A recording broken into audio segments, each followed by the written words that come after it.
سيدنا محمد كما صليت على إبراهيم وعلى آل إبراهيم في العالمين إنك حميد مجيد. قال الله تبارك وتعالى في كلامه المجيد: أعوذ بالله من الشيطان الرجيم بسم الله الرحمن الرحيم. ولو أنا كتبنا عليهم أن اقتلوا أنفسكم أو اخرجوا من دياركم ما فعلوه إلا قليل منهم ولو أنهم فعلوا ما يوعظون به لكان خيرا لهم وأشد تثبيتا وإذا لآتيناهم من لدنا أجرا عظيما ولهديناهم صراطا مستقيما. ومن يطع الله والرسول فأولئك مع الذين أنعم الله عليهم من النبيين والصديقين والشهداء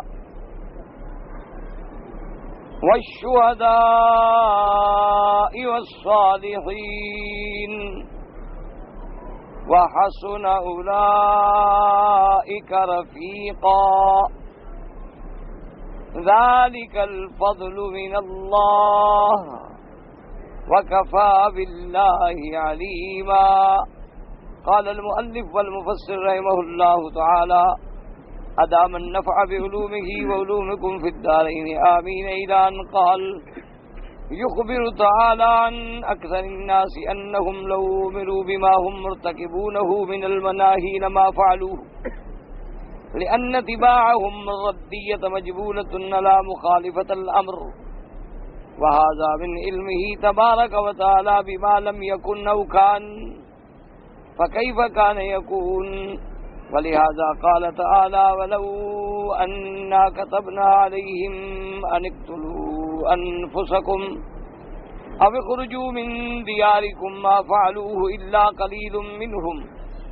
اب مفسر رحمت اللہ علیہ فرماتے ہیں کہ اللہ تبارک و تعالیٰ نے ان آیات میں خبر دی ہے کہ اکثر لوگ جو ہیں جو مناہی منکرات منہیات کا ارتکاب کرتے ہیں، ان کو اگر منع کر دیا جائے تو نہیں رکیں گے مگر تھوڑے، کیونکہ ان کی گندی طبیعتیں جو ہیں گناہوں پہ عادی ہو چکی ہیں، اللہ کے اوامر کی مخالفت ان کی فطرت ثانیہ بن چکی ہے۔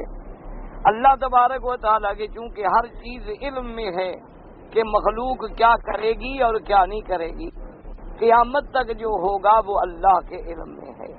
اس لیے یاد رکھیں کہ علم ما کانا وما یکون وما ہوا کائن الی یوم القیامہ، یہ صرف اللہ کی صفت ہے کہ جو ہو گیا، جو ہو رہا ہے اور جو آئندہ قیامت تک ہوگا، اس سب کا علم جو ہے صرف اللہ تبارک و تعالیٰ کی، اور اس علم میں اللہ کا کوئی شریک نہیں۔ یہ بات ہمیشہ یاد رکھیں۔ اللہ نے انبیاء علیہ السلام کو بڑا علم دیا، اللہ نے اپنے عباد صالحین کو بڑے علوم عطا فرمائے، اللہ نے اولیاء کو بڑے علوم عطا فرمائے، لیکن وما اوتیتم من العلم الا قلیلا، اللہ نے فرمایا جو ساری مخلوق کو بھی علم ملا ہے اکٹھا کرو تو تھوڑا سا، اللہ کے علم کا مقابلہ نہیں کر سکتے۔ اللہ تبارک و تعالیٰ کا علم جو ہے وہ مخلوق کے پیدا ہونے سے پہلے بھی ہے، پیدا ہونے کے بعد بھی ہے، اور قیامت تک جو ہم عمل کریں گے وہ بھی اللہ کے علم ہے۔ تو اس لیے اللہ تبارک و تعالیٰ کا یہ کمال علم ہے کہ فرمایا کہ اگر ان لوگوں پہ ہم یہ حکم کر دیں بھی اپنے آپ کو قتل کرو، اگر ہم یہ حکم کر دیں کہ میرے لیے گھر سے نکل جاؤ، تو بہت تھوڑے لوگ ہیں ایمان والے جو اس عمل پہ عمل کریں گے، ورنہ اکثر لوگ جو ہیں کیونکہ وہ تو اب اسی کو حکم دیا جاتا ہے نماز پڑھو تو لوگ نماز ہی نہیں پڑھتے، حکم دیا جاتا ہے حرام نہ کھاؤ، حکم دیا جاتا ہے پورے سال میں صرف 1 مہینہ روزہ رکھو، یعنی پورا سال روزہ نہیں ہے، پورے سال میں صرف 1 مہینہ۔ اگر وزن کم کرنے کا شوق ہو اور ڈاکٹر بتا دیں ڈائٹنگ کا تو 6 مہینے سال بھی روٹی نہیں کھاتے، لیکن اللہ تبارک و تعالیٰ کا جو فرمان ہے اس پہ عمل کرنا بڑا مشکل ہو جاتا ہے، روزہ رکھنا ان کے لیے بہت بڑی مصیبت بن جاتی ہے۔ حالانکہ اصولی بات یاد رکھیں کہ ہمیں جو اسلام نے تعلیم دی ہے، اللہ آپ کو بھی اور مجھے بھی اور ہر مسلمان کو اس پہ چلنے کی توفیق دے۔ اگر ہم اس پہ چلیں تو ہمیں کسی ڈیٹنگ ویٹنگ کی، کسی ڈاکٹروں کی ضرورت ہی نہیں پڑتی۔ دیکھو نا جی، اسلام میں کیا ہے کہ 1 مہینہ رمضان کا اور 6 دن شوال، رمضان کے بعد عید کے دن روزہ رکھنا منع ہے، عید کے فوراً بعد 6 دن روزہ رکھیں تو پورے سال کے روزوں کا ثواب ملے۔ یعنی کیا معنی، صرف 30 اور 6 36 اور 1 کے ملتے ہیں 10، تو 360 دنوں کے گویا ہم نے روزے رکھے۔ اچھا، اسی طرح حضور صلی اللہ علیہ وسلم نے فرمایا کہ لیالی البیض کے روزے جو ہیں، ہر مہینے کی 3 راتیں 13 14 اور 15، یہ 3 روزے رکھنے جو ہیں یہ بھی سنت محمد ہے۔ اور اسی طریقے سے ہر ہفتے کے اندر 2 روزے، ایک سوموار کے دن اور ایک جمعرات۔ اب آپ اندازہ فرما لیں کہ جو آدمی ہر ہفتے میں 2 روزے رکھے گا تو مہینے میں کتنے ہو گئے؟ 8 روزے۔ 8 روز، چونکہ 4 ہفتے ہیں مہینے میں تو 8 روزے بن گئے۔ اور 3 روزے ملا لے لیالی البیض والے 3 روزے وہ بھی رکھ لے تو 8 اور 3 11 روزے ہو گئے۔ تو جو آدمی ہر مہینے میں 11 روزے رکھے اس کو کیا ضرورت ہے ڈائٹنگ کرنے کی؟ اس کو کیا ضرورت ہے جناب کسی دوسرے علاج کی؟ ثواب کا ثواب بھی کمائے، سنت رسول صلی اللہ علیہ وسلم بھی حاصل ہو، فضیلت بھی حاصل ہو اور سیت بھی حاصل ہو، تو اس سے بڑی اور کیا نعمت دنیا میں ہو سکتی ہے؟ لیکن شرط یہ ہے کہ اللہ تبارک و تعالی ہمیں حضور پاک صلی اللہ علیہ وسلم کے نقش قدم پہ چلنے کی توفیق عطا فرمائے۔ تو اس لیے ہمیشہ بات یاد رکھیں۔ اچھا، اسی طرح کہ 5 وقت نماز پڑھیں تو کم از کم اگر زیادہ نہیں تو 5 وقت بھی اگر اچھی طرح آدمی مسواک کر لے تو اس کا منہ صاف ہوگا۔ تو جب منہ صاف ہوگا تو بیماریوں سے بھی بچے گا۔ حضور پاک نے فرمایا مطہرۃ للفم ومرضات للرب، کہ مسواک کرنا جو ہے تیرے فم منہ کی صفائی ہے اور رب کی رضا کی علامت۔ اور صرف مسواک کرنا جو ہے اس کے 70 فائدے ہیں، اور ایک فائدہ یہ ہے کہ مسواک کرنے والے کا خاتمہ ایمان پہ ہوتا ہے۔ تو اس سے بڑی کوئی بات ہے کہ خاتمہ ایمان پہ ہو جائے؟ دعا کریں کہ اللہ ہر کلمے پڑھنے والے کا خاتمہ ایمان پہ فرمائے۔ اللہ تبارک و تعالی ہم سب کی موت جو ہے وہ کلمہ محمد مصطفیٰ صلی اللہ علیہ وسلم پہ آئے، اور اللہ اپنی رحمت سے مدینہ منورہ میں دفن نصیب فرمائیں، تاکہ قیامت میں حضور صلی اللہ علیہ وسلم کے جوار میں قیامت والے دن حضور کی ہمسائیگی میں چل کے میدان محشر میں جائیں اور حضور صلی اللہ علیہ وسلم کی شفاعت نصیب ہو۔ اب اسی پر آپ 5 وقت آپ اٹھیں گے، نماز پڑھیں گے، تو ساری دنیا کی تحقیق یہ کہتی ہے کہ صبح جلدی اٹھنا اور جلدی تیار ہونا جو ہے یہ صحت کی علامت ہے۔ اب جو آدمی الحمدللہ تہجد کے لیے اٹھے گا، صبح کی نماز پڑھے گا، اللہ تبارک و تعالیٰ کی رحمتیں آئیں گی۔ اسی طرح اللہ تبارک و تعالیٰ کا حکم ہے کہ 5 وقت کی نماز پڑھیں۔ اچھا، زندگی میں 1 دفعہ حج کریں۔ اللہ تبارک و تعالیٰ نے حکم دیا کہ اپنے مالوں کو بھی پاک کریں، زکوٰۃ دیں، خیرات دیں، صدقات دیں، واجبات نفل ادا کریں۔ اب ہر مسلمان اگر صرف انہی احکامات پہ عمل کرے کہ ہر آدمی صحیح معنوں میں زکوٰۃ دے، ہر آدمی صحیح معنوں میں اپنے والدین کے حقوق ادا کرے، ہر آدمی صحیح معنوں میں اپنی بیوی اور بچوں کے حقوق ادا کرے، تو یہ معاشرہ جنت بن جائے۔ اس معاشرے کا مزاج ایسا ہو کہ ہر آدمی کے گھر میں جنت ہی جنت ہو، کوئی بھوکا بھی نہ مرے۔ حضور صلی اللہ علیہ وسلم کا فرمان ہے، اگر تمہارے گھر میں گوشت تھوڑا ہے تو تھوڑا سا پانی زیادہ ڈال لو، ذرا شوربہ زیادہ ہو جائے تو ہمسائے کے گھر میں بھی بھیج دو۔ حضور صلی اللہ علیہ وسلم نے فرمایا وہ بندہ کبھی ایمان والا نہیں ہوتا جس کے ہمسائے اس کے ظلم سے محفوظ نہ رہیں، یعنی ہمسائے پہ کبھی ظلم نہ کریں۔ ہمسائے پہ ظلم کرنا جو ہے یہ کفر کی علامت ہے، یہ ایمان کی علامت ہے۔ حضور صلی اللہ علیہ وآلہ آلہ وصحابہ وسلم تسلیما کثیرا کثیرا، آپ کا ارشاد مبارک ہے کہ جبریل علیہ السلام نے بار بار آ کر مجھے ہمسائے کے حقوق میں اللہ کا فرمان پہنچایا۔ حضور پاک فرماتے ہیں مجھے تو یہ خوف لاحق ہو گیا کہ کہیں اللہ ہمسائے کو بھی میراث میں شریک نہ کر دے۔ تو اب آپ اندازہ کریں کہ آپ ہمسائے کا حق ادا کریں، آپ صحیح معنوں میں زکوٰۃ ادا کریں، آپ صحیح معنوں میں عشر ادا کریں، آپ صحیح معنوں میں صدقات واجبہ اور صدقات نافلہ ادا کریں، تو معاشرے میں کون غریب ہوگا؟ اور جب غربت نہیں ہوگی تو جرائم خود بخود ختم ہو جائیں گے، کیونکہ یہ جرائم کی بنیاد جو ہے وہ فقر ہے۔ یکاد الفقر ان یکون کفرا، غربت ایک ایسا جرم ہے کہ آدمی کو پھر مجرم بنا دیتی ہے، کافر بنا دیتی ہے، آدمی معاشرے سے پھر انتقام لینے پہ آ جاتا ہے۔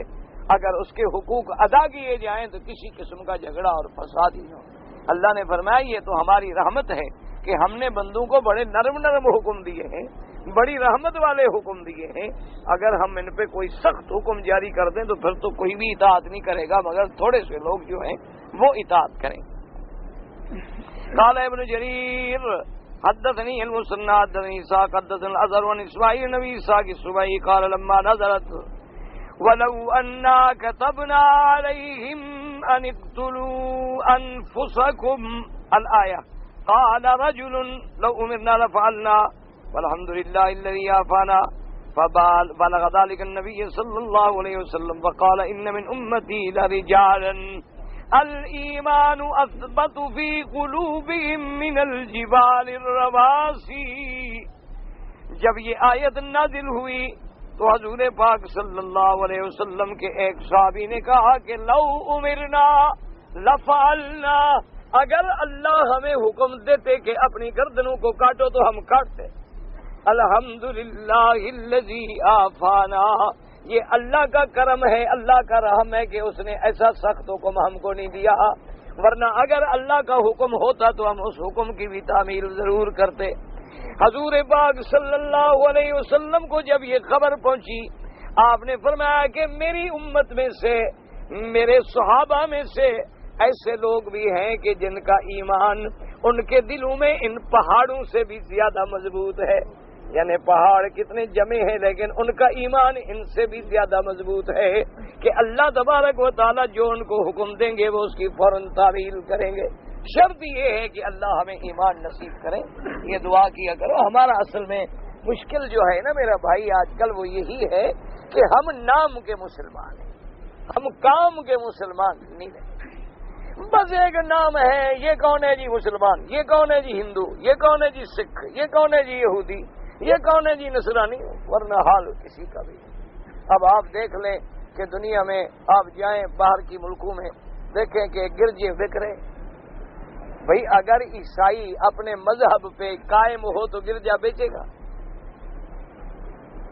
کیا ہے کہ مذہب تو بس ختم ہو گیا، نام ہی نہیں رہا مذہب کا، صرف وہ مسیحی کہلائے گا تو کہلائے گا، ورنہ اس کو یہ بھی پتہ نہیں کہ مسیحیت کیا ہے، نصرانیت کیا ہے، ان کا انجیل کیا ہے، ان کی کتاب کیا ہے، ان کے اصول کیا ہے، کوئی پتہ نہیں۔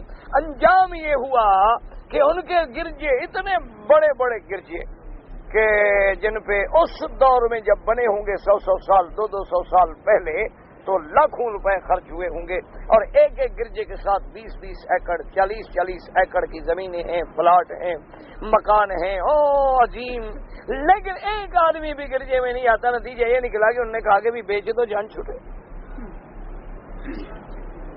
وہ بیچ رہے ہیں۔ اچھا یہ بھی شکر ہے، اچھی بات ہے، ہمیں خوشی ہے کہ بہت مسلمان ہیں جن کو اللہ نے توفیق دی ہے کہ گرجے خرید کر کے مسجدیں بنا رہے ہیں۔ لیکن ہماری اگر جیل جدید اور نوجوان نسل کا یہ حال رہا تو وہ کیا کریں گے؟ یہ تو ابھی باہر کے ملکوں میں وہ پرانی نسل موجود ہے جو اپنا وطن چھوڑ کے آئے تھے، وہ لوگ ابھی زندہ ہیں۔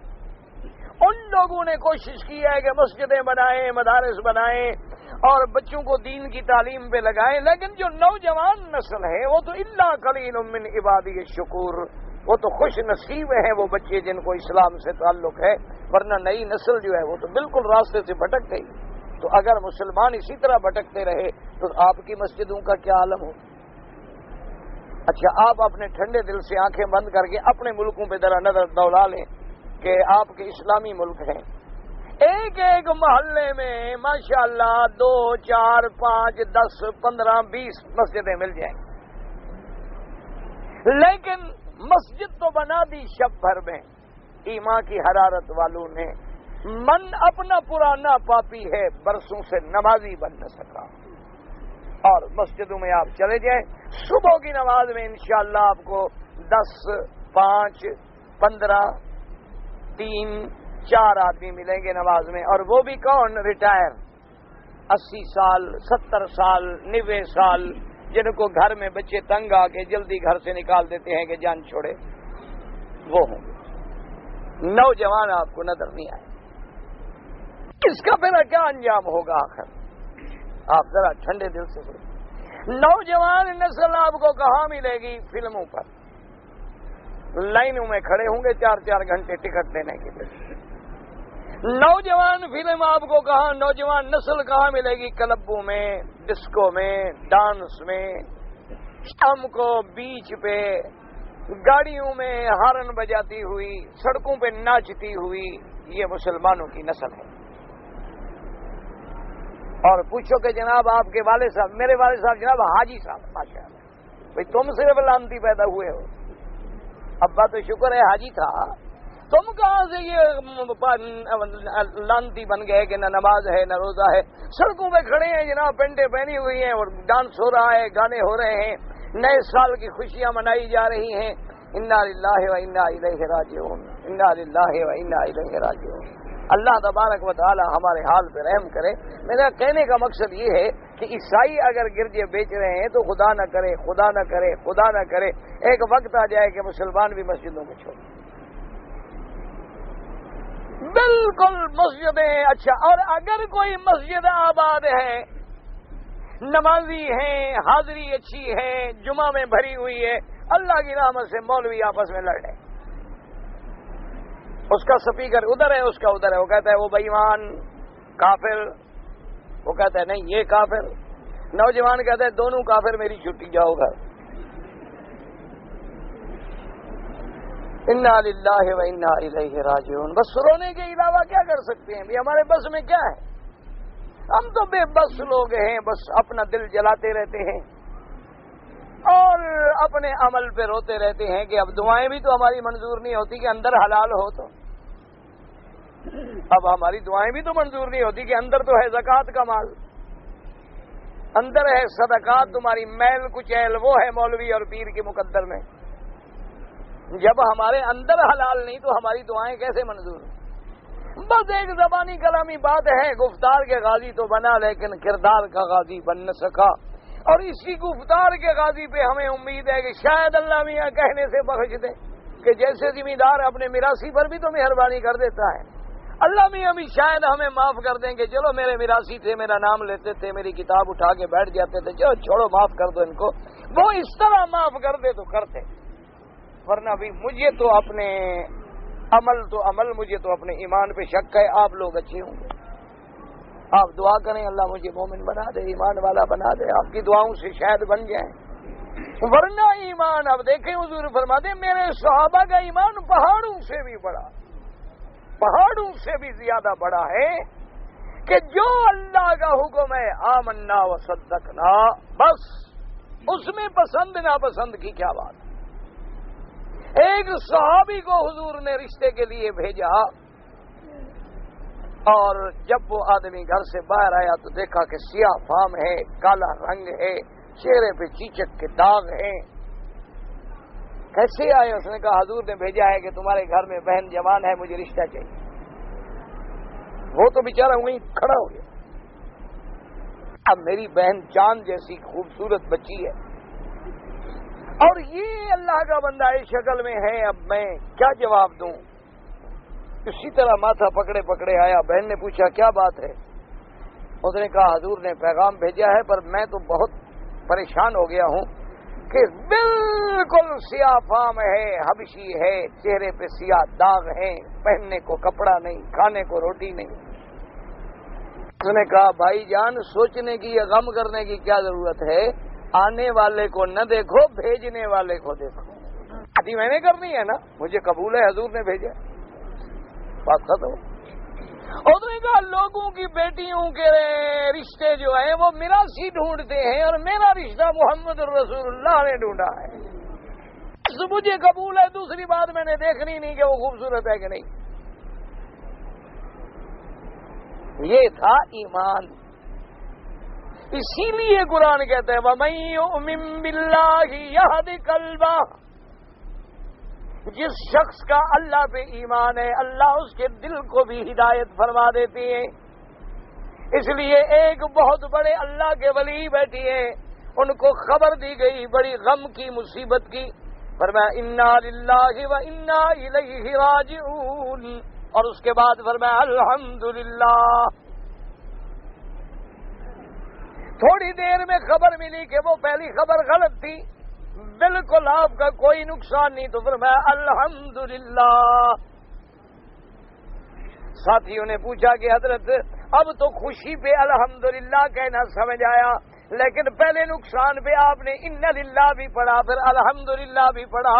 انہوں نے فرمایا کہ میں نے نقصان پہ سنت کے مطابق، حضور کا فرمان ہے کہ جب نقصان ہو جائے، کوئی حادثہ ہو جائے، کوئی نقصان ہو جائے، چوری ہو جائے، کوئی چیز گم ہو جائے، کوئی کانٹا لگ جائے، پڑھو انا للہ و انا الیہ راجعون.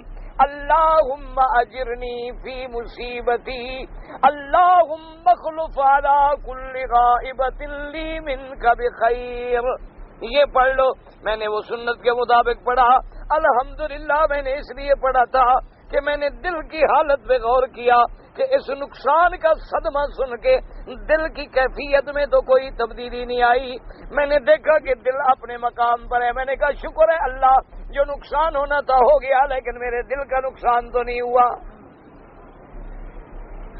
جب خوشی کی خبر ملی تو پھر میں نے غور کیا کہ کہیں خوشی کی خبر سن کے میرا دل جو ہے وہ اترا نہ جائے، تکبر میں مبتلا نہ ہو جائے.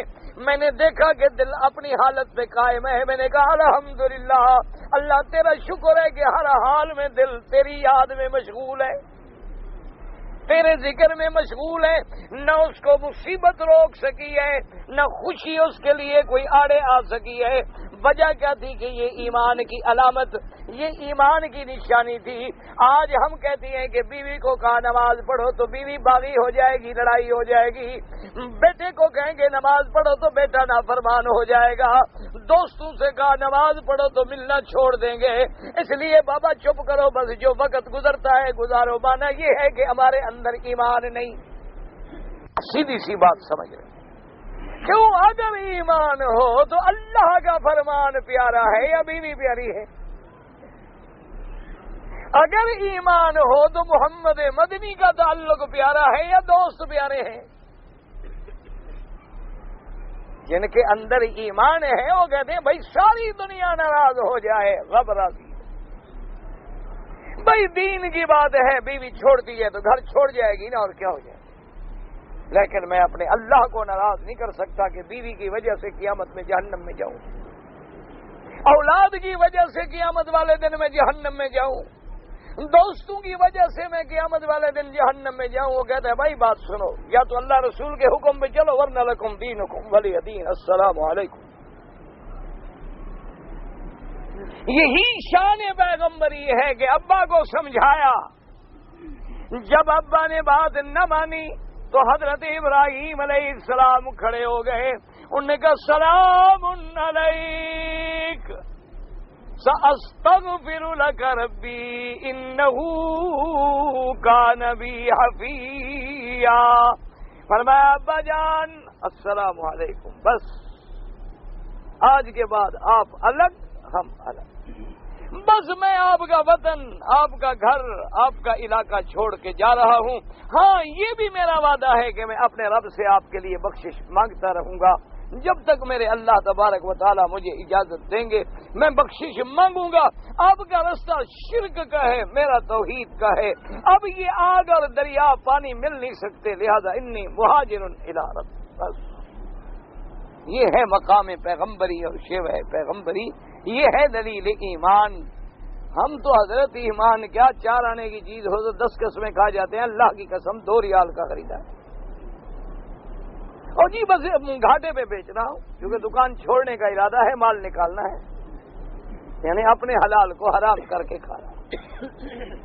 انا للہ و انا الیہ راجعون. انا للہ. جس دکان میں چلے جائیں وہی کہے گا بس جناب وہ اصل میں بس ہم نے تو مال نکالنے کا فیصلہ کر رہے ہیں، ہم تو اصل سے بھی کم پہ حضرت بیچ رہے ہیں اور 50% نفع ہوگا. بھئی کیوں اپنے حلال کو حرام کرتے؟ سیدھی بات کہو میں نے جناب 2 کا خریدا ہے، میں 20 میں بیچوں، آپ کی مرضی، لینا ہے لے لیں، نہیں لینا کہ جی یہ میری چیز ہے، میں نے خریدی ہے، میں یہ پیسے چاہتا ہوں، آپ کو قبول ہے دیکھ لیں، نہیں ہے آج کتنے مسلمان ہیں جس کے پاس جا کے سودا خریدیں اور وہ آپ کو بتا دے کہ اس میں یہ نقصان ہے؟ یعنی میں نے بڑے جاننے والے دوستوں سے پوچھا کہ بھئی یہ جو ہے مثلا گھڑی یہ سوئٹزرلینڈ کی، انہوں نے کہا جی ہمیں پتہ نہیں۔ کہا جی کیا مطلب؟ مجھے پتہ نہیں۔ میں نے کہا بھئی یہ کیسے ہو سکتا ہے؟ تم دکاندار ہو، تمہارے پاس مال ہے، تم نے خریدا ہے، تم نے منگوایا ہے، تمہیں یعنی یہ بہت بڑا سچ بول رہا تھا میرے سامنے کہ مجھے پتہ نہیں۔ یہ اس کا بہت بڑا سچ تھا جو بہت بڑا جھوٹ ہے، اس کو پتا ہے۔ لیکن کیا ہے کہ وہ یہ بھی نہیں کہنا چاہتا کہ میں بتا دوں کہ نہیں جناب یہ تو ویسے لکھا ہوا ہے ہی نہیں۔ میں نے کہا اچھا بھائی ویسے ہم نے سنا ہے کہ یہ تو فلاں ملک، میں نے کہا جی آپ نے ٹھیک سنا ہوگا، مجھے پتا نہیں۔ تو میں نے کہا تم نے کہاں سے خریدی؟ انہوں نے کہا جی پتا نہیں، مالک خریدتا ہے بھیج دیتا ہے۔ میں نے کہا اچھا تم جو 20 سال سے بیچتے ہو تمہارا تجربہ کیا کہتا ہے؟ انہوں نے کہا جی میں نے غور نہیں کیا۔ میں نے کہا چلو اب غور کر لیں۔ اس نے کہا جی آپ پھر کسی اور سے لے لیں۔ وہ غور پہ تیار نہیں، اس کو تو پتا ہے غور کیا کرے۔ تو یہ سب چیزیں شریعت میں حرام ہیں اور وہی حرام ہم کھا رہے ہیں اور نتیجہ آپ دیکھ رہے ہیں، اولاد نافرمان ہیں، گھروں میں اضطراب ہیں، رات دن حادثے ہیں، فصلات اجڑ رہے ہیں، اللہ کے عذاب نازل ہو رہے ہیں زمینوں سے آسمانوں سے، جیسے اللہ نے فرمایا جب میں ناراض ہوتا ہوں تو پھر زمینوں سے بھی عذاب، آسمانوں سے بھی عذاب، اور فرمایا پھر میں یہ کرتا ہوں تمہیں آپس میں لڑا دیتا ہوں، یلبسکم شیعا، اور ٹکڑے ٹکڑے کر دیتا ہوں، اور فرمایا پھر عذاب کا ایک عالم وہ آ جاتا ہے قاتل کو پتہ نہیں میں نے قتل کیوں کیا، مقتول کو پتہ نہیں ہوتا کہ میں قتل کیوں ہوا۔ بس جیسے آج کل آپ دیکھتے ہیں سڑک پہ آدمی جا رہا ہے گولی بار، کوئی پتہ نہیں، مارنے والے کو پتہ نہیں جانے والا کون ہے، جانے والے مسکین کو پتہ نہیں کہ مجھے مارنے والا کون ہے۔ یہ کیا ہے؟ یاد رکھو یہ دہشت گردیاں، یہ فرقہ واریتیں، یہ کیا ہے؟ یہ اللہ کے عذاب ہیں جو ہمارے گناہوں کی وجہ سے اترے ہیں، اور ساری دنیا کے قانون بنا لو یہ نہیں رک سکتے جب تک رب راضی نہ ہو۔ اس کا ایک قانون ہے کہ سب اللہ کے دروازے پہ گر جاؤ، اللہ سے توبہ کرو، اللہ سے معافی مانگو، اللہ کے قانون کو نہ توڑو، دیکھو سب ٹھیک ہو جائے گا۔ بندوں کے دل اس کے ہاتھ میں ہیں، وہ چاہے تو محبت ڈال دے، وہ چاہے تو نفرت ڈال دے۔ صحیح حدیث ہے میرے پاک نبی محمد مصطفیٰ صلی اللہ علیہ وسلم، حضور نے فرمایا کہ جب اللہ کسی بندے کو محبوب فرماتے ہیں، حکم دیتی ہے جبریل، حاضر میرا اللہ، فرماتی ہے اس بندے سے تم بھی محبت کرو، مجھے محبت ہے۔ اور پھر حکم دیتی ہے جبریل زمینوں میں بھی اعلان کر دو، آسمانوں میں بھی اعلان کر دو یہ میرا محبوب بندہ ہے، سب اس سے محبت کرو۔ حتیٰ کہ حدیث میں آتا ہے ہیتان فی البحر، جو دریا میں مچھلیاں ہیں ان کو بھی حکم ہو جاتا ہے میرے بندے سے محبت کرو۔ اور جب اللہ ناراض ہوتے ہیں کسی بندے پہ بغض فرماتے ہیں تو اعلان ہو جاتا ہے سارے بغض کرو، وہ ساری دنیا میں مبغوض بن کے رہ جاتا ہے۔ اس لیے ایمان سے کہیں حضرت بلال کو ہم نے کسی نے نہیں دیکھا آپ میں سے، لیکن ہمارا چھوٹا بچہ بھی نام لیتا ہوں کہیں گے خبردار کہو بلال رضی اللہ عنہ، حضرت صدیق کا نام لے تو کہیں گے فوراً کہو رضی اللہ عنہ، حضرت عمر کا نام لے تو کہیں گے فوراً کہو رضی اللہ عنہ، کسی ولی کا نام لے تو کہیں گے فوراً کہو رحمت اللہ علیہ، حالانکہ ہم نے نہ دیکھے، نہ زیارت کی، نہ صحبت، نہ ملاقات، لیکن وہ اللہ کے محبوب ہستیاں تھیں، اللہ نے اپنے بندوں کے دل میں محبتیں ڈال دی۔ فرعون کا نام آئے سب کہتے ہیں لعنت اللہ علیہ، ابو جہل کا نام آئے سب کہتے ہیں لعنت اللہ علیہ، ابھی لہب کا نام آئے حضور کے چچا ہیں لیکن سب کہیں گے لعنت اللہ علیہ، کیونکہ اللہ نے اس کا بغض جو ہے وہ اپنے ایمان والے بندوں کے دلوں میں ڈال دیا ہے۔ یاد رکھو دل اللہ کے ہاتھ میں ہیں، اللہ جدھر چاہیں ان کو موڑ دیں، چاہے تو ہدایت پہ لگا دیں، چاہے تو گمراہی پہ لگا دیں، اس کی مرضی ہے۔ ساری دنیا ہدایت پہ آئے تو اس کو فائدہ کوئی نہیں، ساری دنیا بگڑ جائے اس کو نقصان کوئی نہیں. وہ غنی ہے، وہ احد ہے، وہ صمد ہے، وہ اول ہے، وہ آخر ہے، وہ باقی ہے، سب فانی ہے. کل شیء ہالک الا وجہہ لہ الحکم والیہ ترجعون. اس لیے ہمیشہ یاد رکھیں، سب سے پہلی بات ہے بس اپنے ایمان کو 24 گھنٹے میں ذرا 2 منٹ بھی تمہیں مل جائے نا، ذرا علیحدہ بیٹھ کے ذرا ٹٹولا کرو کہ ہمارے ایمان کا کیا حال ہے، ہم کس حال میں.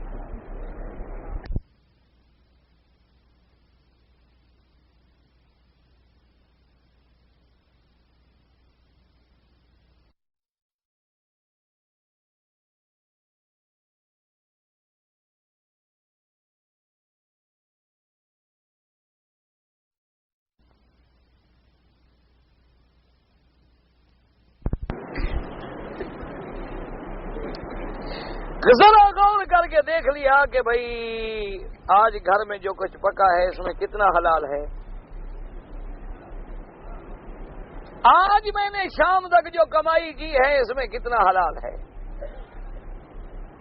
آج سارا دن میں نے جو معاملات کیے ہیں کتنا سچ ہے کتنا جھوٹ ہے. ذرا تھوڑا سا 24 گھنٹے میں، جیسے کاروباری روز لامچا بناتے ہو نا، شام کو نکالتے ہو نا کتنی سیل ہوئی، کیا آیا کیا بکا، ذرا ایمان کا بھی سیل دیکھ لیا کرو نا کہ کچھ بچہ بھی ہے یا فارغ ہوتے جا رہے ہیں.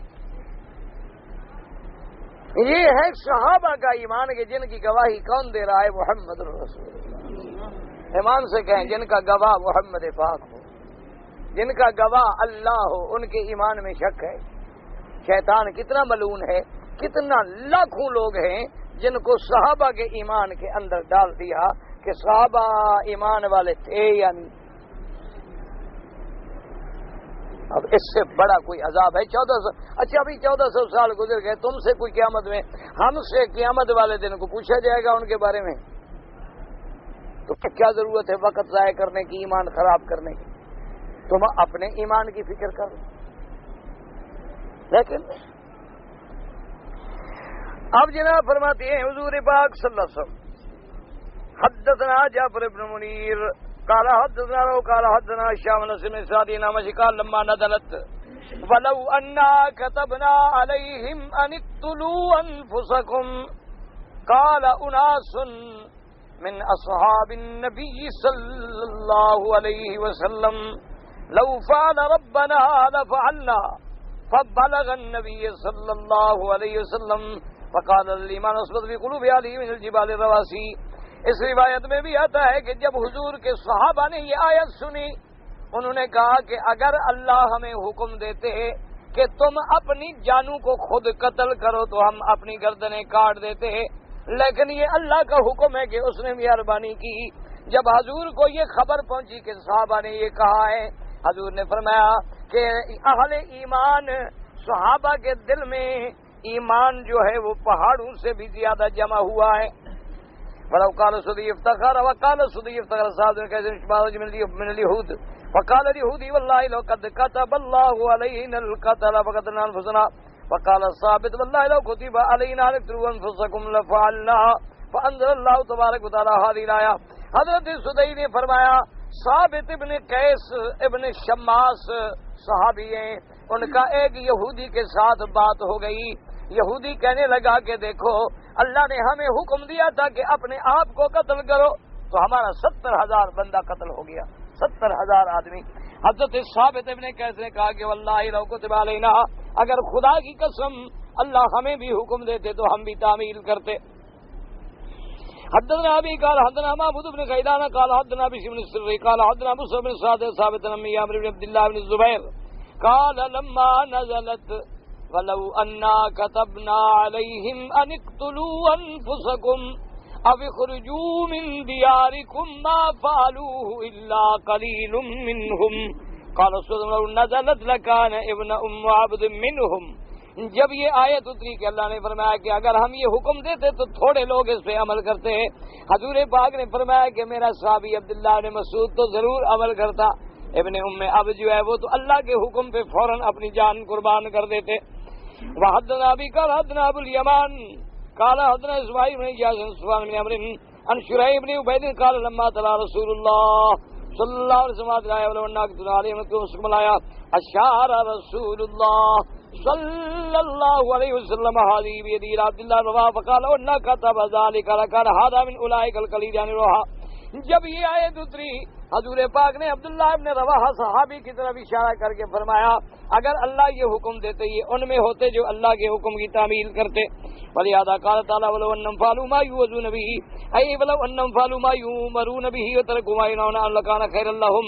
اللہ نے فرمایا اگر وہ کریں جو اللہ نے حکم دیا ان چیزوں سے رکیں جس سے اللہ نے روکا تو یہ ان کے لیے بہت بہتر ہے. من مخالفت الامر وارتکاب النہی واشد تثبیتا قال سلیمان واشد تصدیقا وَإِذَا اللَّهُ آتَيْنَاهُ مِن لَّدُنَّا مِن عِندِنَا أَجْرًا عَظِيمًا الجنہ اور ہم ان کو اپنی طرف سے دیں گے اس کا بہت بڑا بدلہ بہت بڑا ثواب. وہ کیا ہے؟ جنت.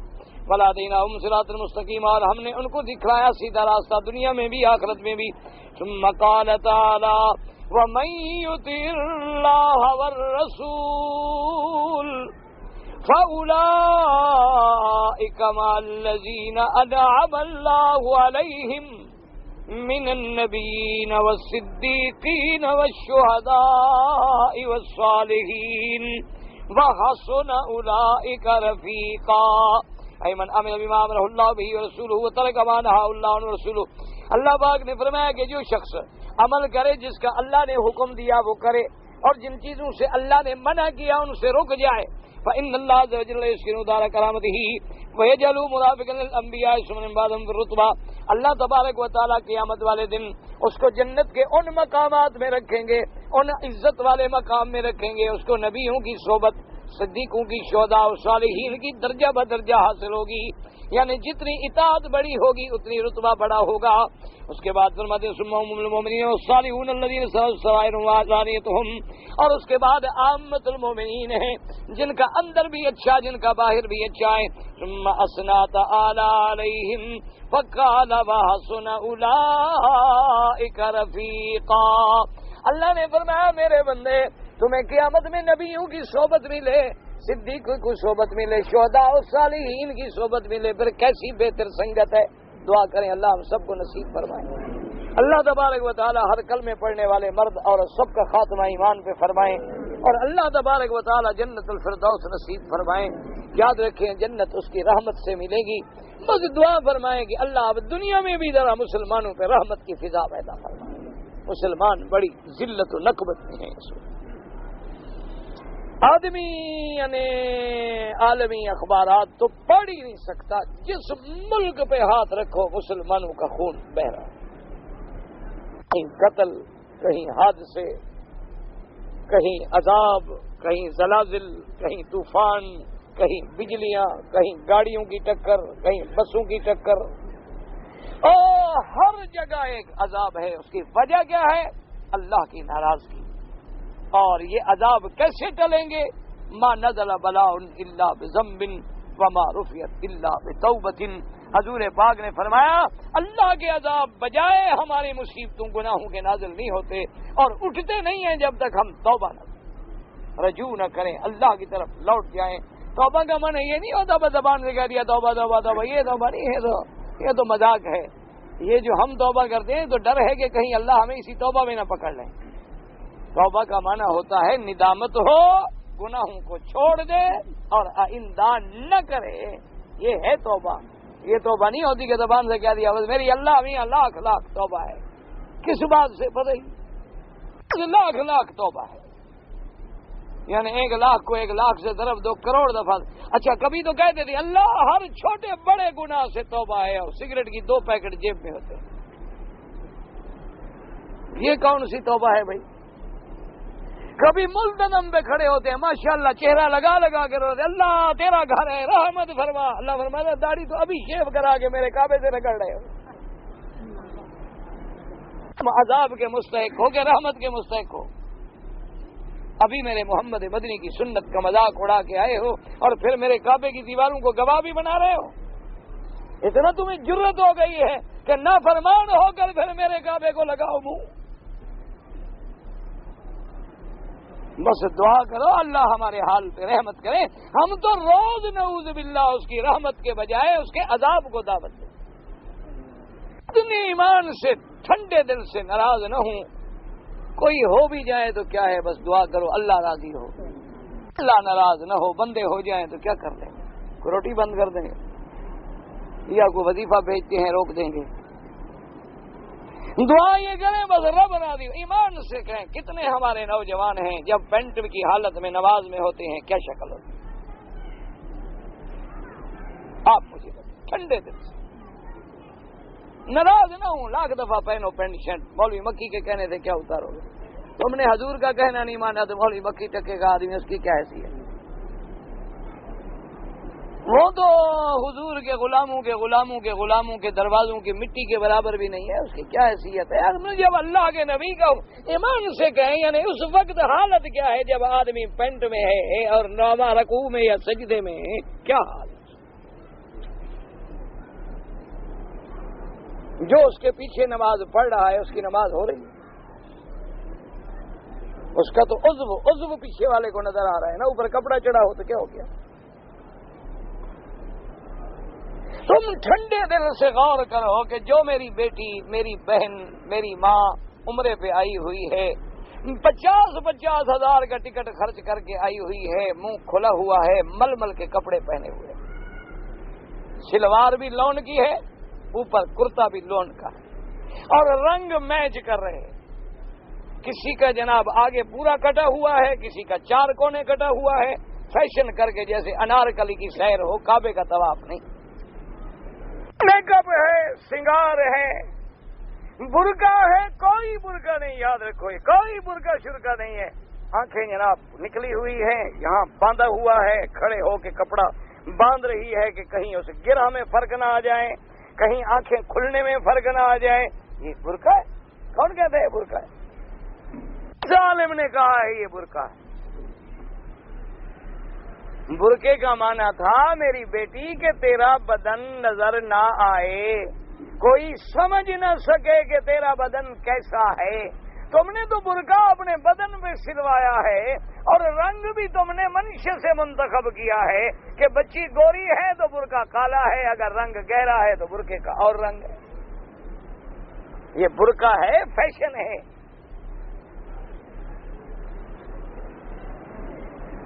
انا للہ و انا الیہ راجعون. بس ہمارے بس میں اتنی ہے کہ ہم روتے رہیں گے، چیختے رہیں گے، آوازیں لگاتے رہیں گے. جیسے پہرے دار کا کام ہوتا ہے نا، وہ گلیوں میں پھرتا رہتا ہے، کہتا ہے خبردار خبردار، اب تمہاری مرضی، جاگو جاگو، نہ جاگو نہ جاگو. ہم کیا کر سکتے؟ ہمارے تو ذمے یہ ہے کہ ہم دین محمد کے چپراسی ہیں، چوکیدار ہیں، دین محمد کے نام پہ کھاتے ہیں، اسی کا گاتے ہیں کہ ہم گلیوں میں، شہروں میں، مسجدوں میں، اسپیکروں پہ، اخباروں میں بس ہم چیختے رہیں، پکارتے رہیں، تمہیں خبردار کرتے رہیں کہ اپنے عقیدے کا خیال رکھو کہ کہیں قادیانی ڈاکہ ڈال رہا ہے، کہیں یہودی ڈاکہ ڈال رہا ہے، کہیں عیسائی ڈاکہ ڈال رہا ہے. اپنے اعمال کا خیال رکھو، کہیں اہل بدعت ڈاکہ ڈال رہا ہے، کہیں قبر پرست ڈاکہ ڈال رہا ہے. اپنے روایات کا خیال رکھو، سنت کے بجائے بدعت میں جا رہے ہو. اپنے لباس کا خیال رکھو کہ تیرا لباس کافرانہ ہے. اپنے بیٹے بیٹیوں کا خیال رکھو کہ ان کی چال کافرانہ ہے، ان کا انداز کافرانہ ہے. ہم چیختے رہیں گے اور اسی پہ ہمیں یقین ہے کہ شاید اسی بھی اللہ معاف فرمائے. بس باقی تمہاری مرضی ہے، مانو نہ مانو، تمہیں بات اچھی لگے، تمہیں بات بری لگے، تمہاری مرضی.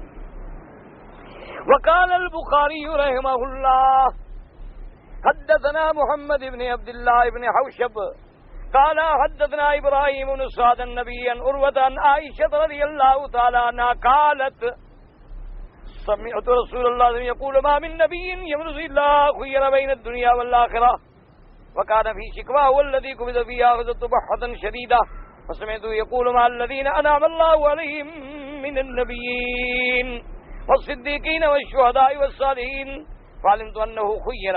وقد رواه مسلم من حديث شعبة عن سعد بن إبراهيم به وهذا معنى قوله في الحديث الآخر اللهم الرفيق الأعلى ثلاث قضي عليه أفضل الصلاة والتسليم.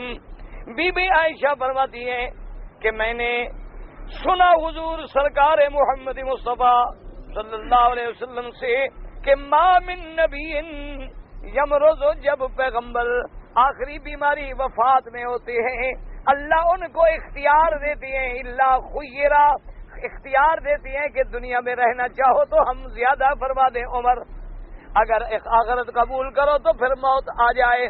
فرماتی ہیں کہ حضور کو بھی کھانسی کا شدید دورہ ہوا، اس کے بعد میں نے سنا تو یہ آیت پڑھ رہے تھے، اولئک مع الذین انعم اللہ علیہم من النبیین والصدیقین والشہداء والصالحین۔ بی بی عائشہ صدیقہ بنت صدیق رضی اللہ تعالیٰ عنہ فرماتی ہے، میں سمجھ گئی کہ حضور خیرہ، حضور بھی اختیار دیے گئے اور یہ آخری بیماری ہے، اب شاید حضور نہیں اٹھیں گے۔ اور اس کے بعد حضور نے فرمایا اللہم الرفیق الاعلی، اللہ میں تیرے پاس آنا چاہتا ہوں۔ حضور پاک نے 3 دفعہ یہ الفاظ فرمائے، اس کے بعد بھی فرماتی ہے قضی علی رسول اللہ، حضور صلی اللہ علیہ وسلم پہ پھر وفات ہوئی، موت آ گئی۔ تو اس لیے حضور صلی اللہ علیہ وسلم بھی یہ تمنا فرما رہے ہیں۔ تو حالانکہ سب سے بڑا درجہ تو میرے مدنی کا ہے، لیکن امت کو سبق دیا کہ تم مانگو، ورنہ میرے آقا کا درجہ تو تمام نبیوں سے بھی اعلیٰ، تمام رسولوں سے بھی اعلیٰ، ساری اللہ کی مخلوق میں اعلیٰ رتبہ ہے۔ لیکن حضور نے تعلیم عطا فرمائی امت کو کہ تم بھی مانگو تاکہ اللہ ہمیں بھی قیامت میں مع النبیین والصدیقین والشہداء والصالحین، اللہ ہمیں بھی ان کی رفاقت نصیب فرمائے۔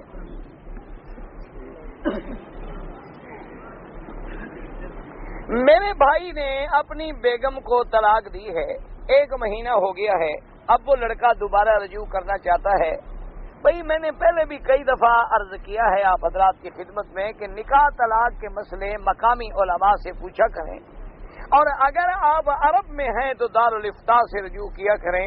بہرحال اب دیکھیں نا، ہمیں نہیں پتا کہ اس نے طلاق دی کون سی، طلاق رجعی تھی، طلاق بائنہ تھی، طلاق مغلظہ تھی۔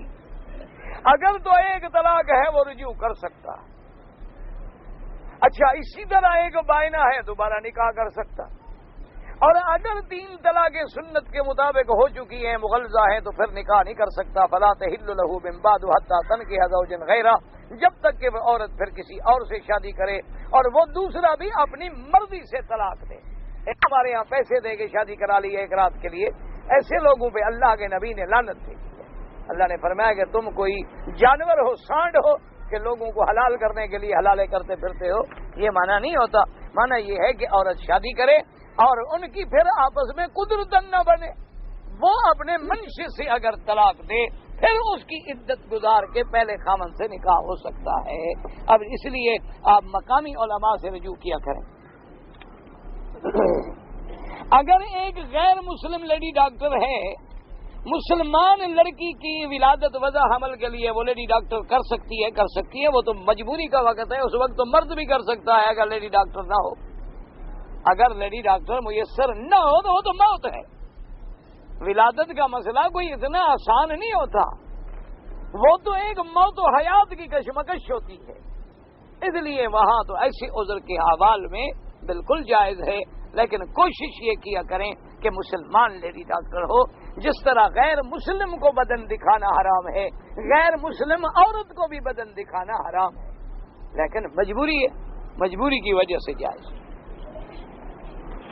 ٹیلی ویژن خریدنا، گھر میں رکھنا، استعمال کرنا، بھائی بہتر ہے کہ نہ رکھیں، ورنہ یہ ہے کہ ٹیلی ویژن پہ اچھی باتیں بھی ہیں، درس آتے ہیں، خبریں آتی ہیں اور علمی پروگرام آتے ہیں، لیکن یہ بلائیں جو ہے نا زیادہ غلط استعمال ہوتی ہیں، اس لیے ان سے بچنا زیادہ بہتر ہے۔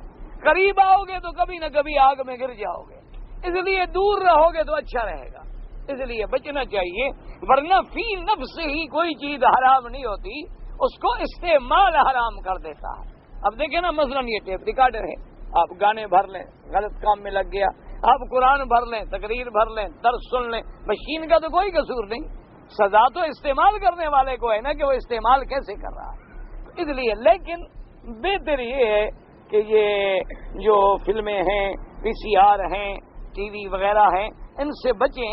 یہ گھر میں 24 گھنٹے کا استاد ہے تمہارا، مولوی تو تقریر کرے گا نا 1 گھنٹے اور وہ کرے گا 24 گھنٹے، تو آخر 24 گھنٹے والے کا اثر زیادہ ہوتا ہے نا۔ کیا خدا کی قدرت ہے کہ حرام میں زیادہ زور ہے؟ ایک من دودھ ہو اور اس میں 3 قطرے یا 1 قطرہ پیشاب ڈال دو، کیا ہوگا؟ تو 1 من گیا 1 قطرے میں۔ ہم جتنی تقریریں کر لیں تو اپنے شام کو جا کے ایک جھلک دیکھنی ہے، چھوڑے یار چھوڑے یار، یہ مولویوں کے ہاتھ میں کوئی جنت جہنم تھوڑی ہے بھائی۔ دیکھو ٹھیک ہے، مزے کرو، دیکھا جائے گا، اللہ نے بخشا تو بخشے جائیں گے۔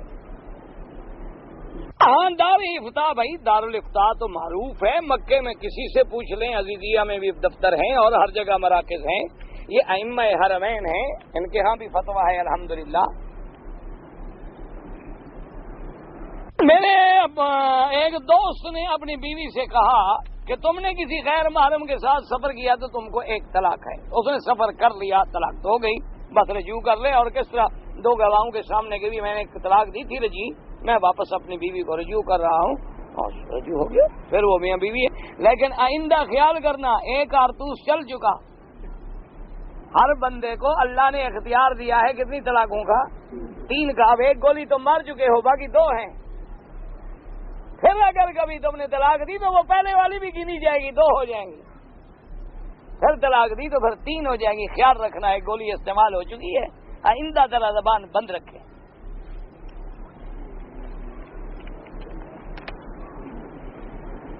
میرے چاچے کا لڑکا ہے، اس نے ایک آدمی کو شبہ کی وجہ سے گولی مارا، مر گیا، اس کو مل سکتا ہوں؟ مل سکے، کیوں نہیں مل سکے؟ شبہ پتہ نہیں کس کا شبہ، کوئی غیرت کا مسئلہ ہے تو اللہ شاید اس کی مغفرت بھی فرما دے۔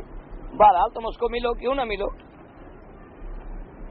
اگر فرض نماز پڑھتے ہوئے رونا آ جائے تو نماز ٹوٹے گی نہیں ٹوٹے گی، لیکن اگر رونے میں اتنی آواز نکل جائے کہ باہر والے بھی سن لیں پھر ٹوٹ جائے گی۔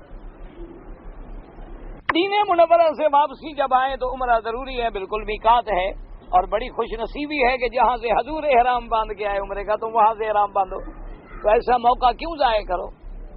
جدے سے عمرے کے لیے، جدے سے اگر عمرہ کوئی کرنا چاہے جدے سے احرام باندھ کے آ جائے، لیکن وہ میقات والا ثواب نہیں ملے گا۔ یہاں پر جو ہے کس فقہ پر عمل ہوتا ہے؟ امام احمد ابن حنبل رحمت اللہ علیہ، فقہ حنبلی، دم کے پیسے جو ہیں اگر ہم غریبوں میں تقسیم کر دیں وہ ادا نہیں ہوگا۔ دم کا معنی یہی ہے کہ اللہ کے نام پہ خون بہایا جائے، بکری ذبح کی جائے، گوشت تقسیم کیا جائے۔ وطن جانے سے پہلے اپنا عمرہ ضروری ہے؟ کوئی ضروری نہیں، جب جائیں طواف الوداع کر لیں۔ ائمہ حرمین جو ہیں وہ ہاں بالکل الحمدللہ تمام ائمہ کا وہ احترام کرتے ہیں، اور فقہی مسائل میں امام احمد ابن حنبل رحمت اللہ علیہ کے فقہ کو لیتے ہیں، اور اللہ نے انہیں علم دیا ہے، اس لیے وہ قرآن و سنت کی روشنی میں تمام دلائل پہ نظر ڈالتے ہیں۔ فاریہ مجھے نہیں پتا بھئی یہ کیا لڑکی کا نام ہے، مجھے نہیں پتا فاریہ کیا ہے، میرے کو نئے نئے بابا نام ہے، ہمیں کیا پتا۔ فاریہ کے پتہ نہیں فرار سے ہے، بھاگ جانے والی، یا پھر یا شک والی، پتہ نہیں کیا بلا ہے، جو مرضی ہے، انگریزی ناموں کا ہمیں کیا پتا۔ والد فوت ہو چکا، طواف کروں؟ بالکل۔ والدہ حج کر چکی، ان کے لیے بھی طواف عمرہ سب کر سکتے ہیں۔ میرے گھر میں بیٹی پیدا ہوئی تو طواف کرو، بالکل طواف کرو، اپنے لیے کرو، اس کے لیے دعا کرو۔ میں ویزے پہ آیا، احرام مسجد تنعیم سے باندھا، دم پڑ گئی، حج سے پہلے جب اللہ توفیق دے دم دے دو۔ قرآن میں سجدہ آتا ہے، بس بیٹھے بیٹھے سجدے کر لو، اور کچھ نہیں۔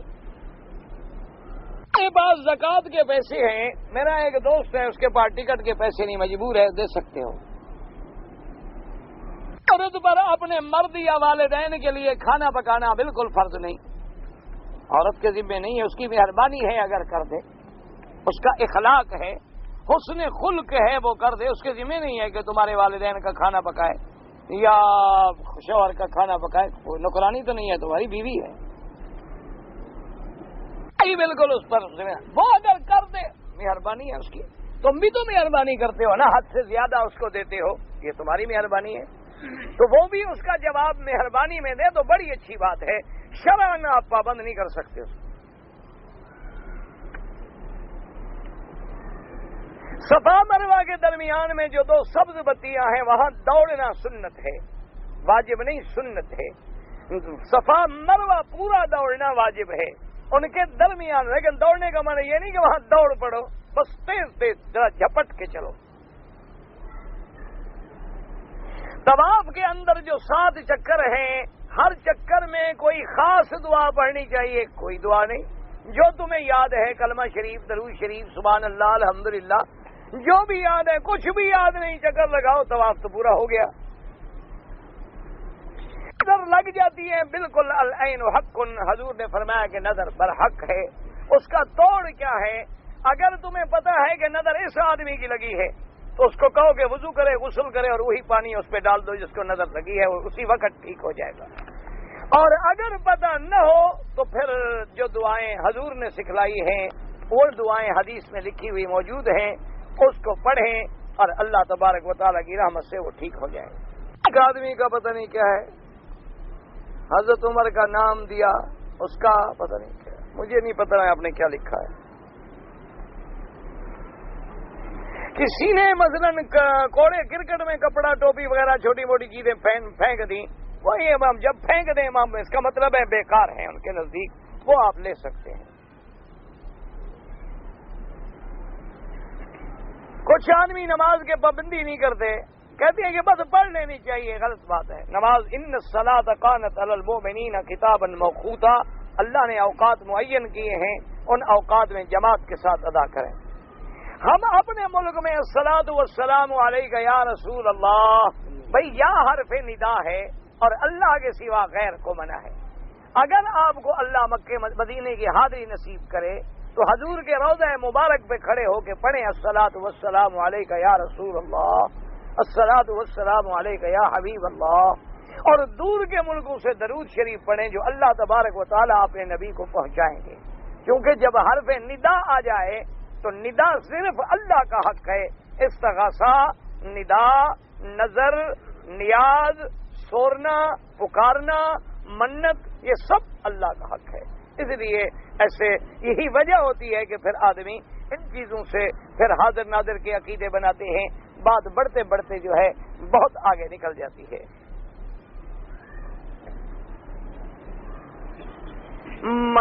بچہ ماں کے پیٹ میں ضائع ہو جاتا ہے 6 مہینے کا، تو کیا کرنا چاہیے؟ کیا کرنا چاہیے؟ اگر پیدا ہوتے وقت چیخ مارے تو اس کا جنازہ پڑھیں، دفن کر دیں، چیخ نہ مارے تو بغیر جنازے کے دفن کر دیں۔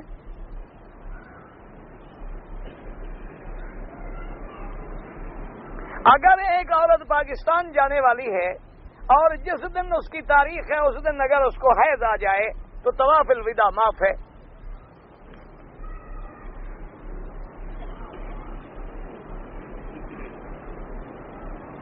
هو لم يخلق من نور بل خلق من تراب، یعنی اللہ نے انبیاء علیہ السلام کو سب کو اولاد آدم سے پیدا کیا اور آدم علیہ السلام کو پیدا کیا مٹی سے، تو اس لیے معنی یہ ہے کہ تمام انبیاء ولد آدم ہیں، اور میرے آقا رحمت دو جہاں نے بھی فرمایا کہ انا سید ولد آدم، کہ میں بھی اولاد آدم کا سردار ہوں آدم کا بیٹا۔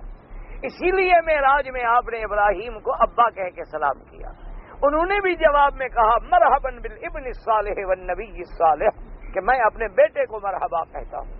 اس لیے حضور صلی اللہ علیہ وسلم یا جتنے انبیاء ہیں وہ نور سے نہیں پیدا کیے گئے، نور سے ملائکہ پیدا ہوئے ہیں، حضور کا سایہ نہیں تھا، یہ کسی حدیث میں نہیں۔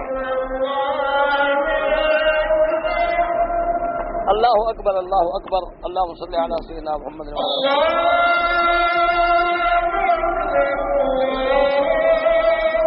اللہ اکبر، اللہ اکبر، اللہم اجعلنا من المسلمین برحمتک یا رب۔ اشہد ان لا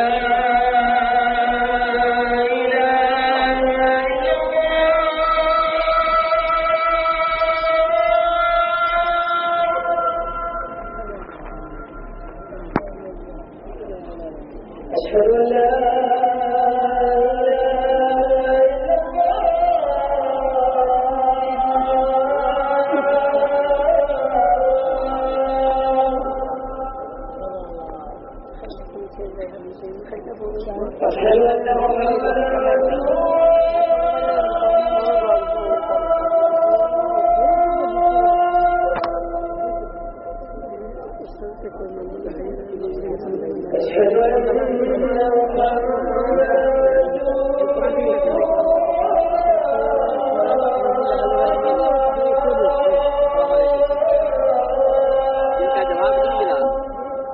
جواب نہیں ملا ادھر. کل ہوگا انشاءاللہ. ہیں؟